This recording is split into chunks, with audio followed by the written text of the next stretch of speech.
দেশে প্রতি হাজার জনসংখ্যার মধ্যে একজন মাদক কারবারি রয়েছে এবং প্রতিদিন ২০ কোটি টাকার মাদক বিক্রি হচ্ছে, যা বছরে ৭,৩০০ কোটি টাকার সমান। এ তথ্য জানিয়েছেন মাদকদ্রব্য নিয়ন্ত্রণ অধিদপ্তরের মহাপরিচালক খন্দকার মোস্তাফিজুর রহমান এনডিসি।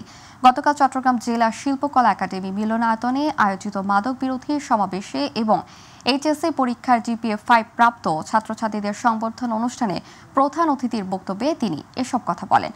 অনুষ্ঠানে বিশেষ অতিথি ছিলেন অতিরিক্ত জেলা প্রশাসক LA-AKM গোলাম মোর্শেদ খান, মাইটিভির চট্টগ্রাম ব্যুরোর প্রধান মোহাম্মদ নুরুল কবির, চট্টগ্রাম প্রকৌশলী বিশ্ববিদ্যালয় স্কুল ও কলেজের অধ্যক্ষ রুনু মজুমদার সহ অন্যান্যরা।